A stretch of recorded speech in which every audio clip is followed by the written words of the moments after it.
여러분, 지금 중동에서 벌어지고 있는 일은 상식적인 국가 간의 갈등을 넘어섰습니다. 이건 전쟁도 아니고 평화도 아닙니다. 일종의 기괴한 비즈니스에 가깝습니다. 미국 대통령 도널드 트럼프가 선언했습니다. 호르무즈 해협을 드나드는 모든 선박을 미국이 차단하겠다. 이상하지 않습니까?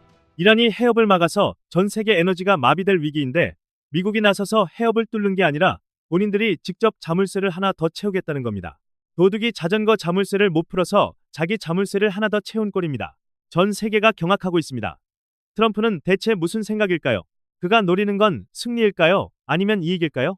오늘 분석의 핵심은 이겁니다. 트럼프는 지금 이란이 봉쇄의 대가를 견디지 못하고 무릎을 꿇을 것이라는데 판돈을 걸었습니다. 하지만 문제입니다. 지금의 미국은 90년대 걸프전 당시의 미국이 아닙니다. 전 세계가 이 사실을 깨달았는데 오직 트럼프만 모르는 것 같습니다. 오늘 영상 끝까지 보셔야 합니다. 이건 먼 나라 이야기가 아닙니다.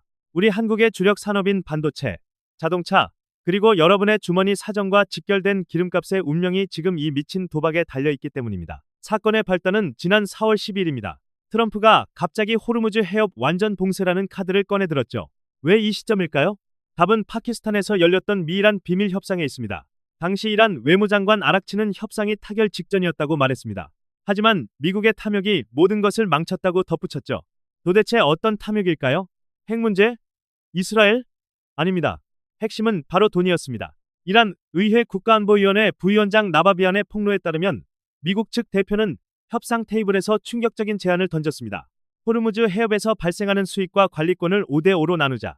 쉽게 말해 이란이 지나가는 배들에게 걷는 통행료를 미국한테도 떼어달라는 겁니다. 이게 트럼프가 말한 해협 공동관리의 본질입니다. 트럼프는 기자들 앞에서 이렇게 말했습니다. 공동관리 방식은 수로의 안전을 보장하고 타인의 간섭을 막는 아주 멋진 일, 원더풀 탱이 될 것이다. 참 대단한 발상 아닙니까? 이란을 제압하는 게 아니라 이란의 통행료 비즈니스의 파트너로 들어가겠다는 겁니다. 트럼프는 한 달간의 교전을 통해 깨달은 겁니다. 호르무즈를 무력으로 완전히 뚫고 장기간 안전을 유지하는 데 드는 비용과 위험이 너무 크다는 것을요. 100억 달러짜리 항공모함이 이란의 값싼 대함 미사일에 한 대라도 맞으면 그 정치적, 경제적 타격은 트럼프가 감당할 수 있는 수준이 아닙니다. 그래서 그는 생각합니다. 나올 수 없다면 함하라. If you can't beat them, join them. 이란이 통행료를 받겠다니 미국도 한몫 챙기겠다는 전략입니다. 자, 계산기를 한번 두드려 봅시다. 호르무즈 해협을 통해 매일 약이 0만 배럴의 원유가 지나갑니다. 이란은 배럴당 1달러의 통행료를 구상하고 있습니다. 연간 73억 달러, 우리 돈으로 약 10조 원의 수익이죠. 그런데 트럼프가 끼어들면 어떻게 될까요? 배럴당 5달러로 올리고 미국이 절반을 가져간다면 미국은 앉아서 매년 200억 달러에 가까운 비자금을 챙기게 됩니다. 의회의 승인도 필요 없는 이 돈은 트럼프가 측근을 챙기거나 분열되는 MAGA 지지층을 결집시키는데 최적의 도구가 될 수 있습니다. 물론 대외적으로는 명분이 필요합니다. 미국의 공식 입장은 이렇습니다. 이란이 해협을 전면 개방하면 제재를 일부 해제해 줄 수 있다. 단, 통행 규칙과 안전 메커니즘은 이란 독점이 아닌 미국과 공동으로 관리해야 한다. 말이 좋아 공동 관리지 사실상 작물 나누기입니다. 이란 입장에서 통행료를 나누는 건 어느 정도 타협 가능할지도 모릅니다. 국제법 위반이라는 비난을 미국과 함께 나누면 밀수가 관세로 둔갑할 수 있으니까요. 하지만 이란이 절대로 받아들일 수 없는 지점이 있습니다. 바로 관리권입니다. 미군 군함이 관리 명목으로 해협에 진주하고 이란의 앞마당을 24시간 감시하게 된다? 그건 이란에게 마지막 남은 전략적 보루를 내주는 꼴입니다. 결국 협상은 깨졌고 화가 난 트럼프는 그럼 아무도 지나가지 말라며 봉쇄를 선언한 겁니다. 트럼프의 이번 봉쇄령은 이란의 봉쇄보다 훨씬 더 치밀하고 공격적입니다. 미 중부사령부의 명령을 보면 세 가지 특징이 있습니다. 첫째, 봉쇄 구역을 호르무즈를 넘어 오만만과 공해상까지 넓혔습니다. 둘째, 타겟은 오직 이란 항구를 드나드는 선박입니다. 셋째, 그리고 이게 가장 무서운 건데 과거에 이란에 통행료를 낸 적이 있는 배들은 전 세계 어디서든 미군이 추적해 압류하겠다는 겁니다. 이제 바다는 두 개의 자물쇠가 채워진 셈입니다. 그런데 여기서 의문이 생깁니다. 이 도박이 과연 트럼프에게 이익일까요? 이란이 해협을 막았을 때 정말로 단 한 척의 배도 못 지나갔을까요? 흥미로운 조사가 하나 있습니다. 최근 한 미국인 블로거가 목숨을 걸고 호르무즈 해협 중앙으로 잠입했습니다. 중국제 스마트폰과 망원 렌즈를 들고 배들을 직접 셌죠. 결과는 충격적이었습니다. 선박 추적 사이트에는 항로가 끊긴 것으로 나오지만 실제로는 매일 수십 척의 배가 통행료를 내고 AIS 선박 자동식 별장치를 끈 채 유령처럼 지나가고 있었습니다. 이게 바로 이란의 수정된 봉쇄 전략입니다. 완전히 목을 조르는 게 아니라 돈을 내면 살짝 풀어주는 겁니다.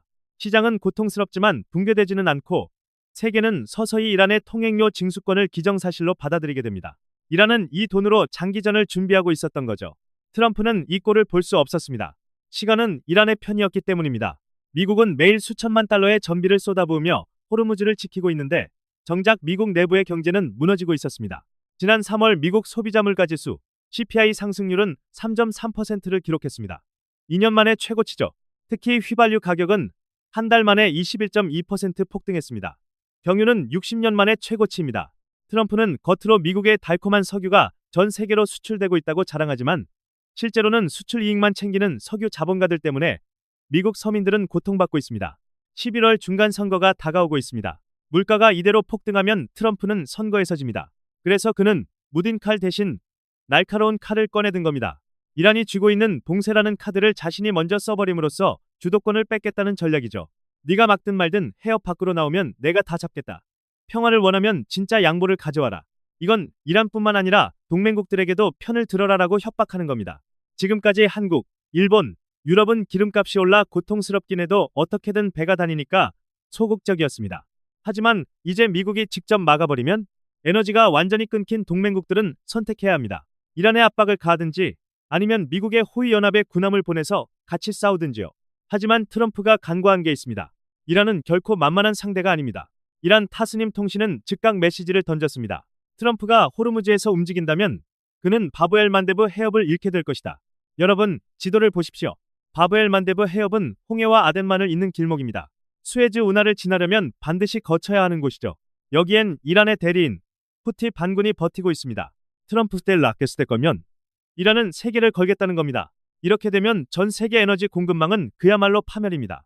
지금까지는 사우디아라비아가 동서 횡단 파이프라인을 통해 호르무즈를 우회해서 홍해 쪽으로 기름을 뺐습니다. 하지만 바브엘 만데브가 막히면 그 기름들은 홍해 안에 갇혀버립니다. 아시아로 올 길이 사라지는 겁니다. 골드만삭스의 분석에 따르면 두 해협이 동시에 봉쇄될 경우 유가는 배럴당 200달러를 돌파할 것으로 보입니다. 미국 휘발유 값은 갤런당 7달러를 넘어서겠죠. 이건 선거 패배 정도가 아니라 미국 내부에서 폭동이 일어날 수준입니다. 더 큰 문제는 유럽입니다. 유럽으로 가는 생필품, 전자제품의 12%가 이 길을 지납니다. 항구는 비고, 마트 선반은 텅 비게 될 겁니다.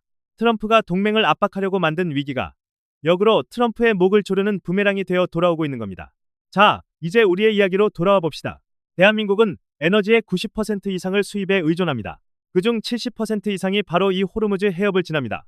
트럼프와 이란의 이 치킨 게임이 길어질수록 한국 경제는 가장 먼저 타격을 입습니다. 단순히 기름값이 오르는 문제가 아닙니다. 원자재 가격 상승은 반도체와 자동차 수출 경쟁력을 갉아먹고 무역 수지 적자를 심화시킵니다. 만약 유가가 200달러를 찍는 시나리오가 현실화된다면 우리가 쌓아온 경제 지표는 단숨에 무너질 수 있습니다. 우리는 지금 무엇을 하고 있습니까? 미국은 우리에게 더 많은 군사적 기여를 요구할 것이고 이란은 우리 선박의 안전을 볼모로 협박할지 모릅니다. 이건 단순한 중동 분쟁이 아닙니다. 거대한 패권의 변화 속에서 길목을 장악하려는 자와 그것을 돈으로 바꾸려는 자들의 추악한 싸움입니다. 트럼프는 이란이 먼저 무너질 것이라고 믿고 도박을 걸었습니다. 하지만 40년 넘게 제재를 견뎌온 이란입니다. 고통을 견디는 체력은 오히려 이란이 미국보다 앞설지도 모릅니다. 전 세계는 이미 알고 있습니다. 미국이 예전처럼 압도적인 힘으로 모든 문제를 해결할 수 없다는 사실을요. 하지만 오직 한 사람, 트럼프만 그 사실을 인정하지 않는 것 같습니다. 파키스탄의 중재로 4월 16일 다시 한번 협상 테이블이 차려질 예정이라고 합니다. 과연 트럼프가 협상의 기술을 발휘해 이 파국을 막을까요? 아니면 자신의 오만이 부른 불꽃에 스스로 데이게 될까요? 분명한 건 하나입니다. 강대국들의 이기적인 도박 속에서 우리 같은 에너지 수입국들은 생존을 위한 가장 냉혹한 전략을 짜야 한다는 것입니다. 오늘 분석은 여기까지입니다. 여러분은 트럼프의 이 역봉쇄 전략이 성공할 것이라고 보십니까? 아니면 세계 경제를 파멸로 몰고 갈 자충수가 될 것이라고 보십니까? 댓글로 여러분의 의견을 남겨주세요. 구독과 좋아요는 큰 힘이 됩니다. 시청해주셔서 감사합니다.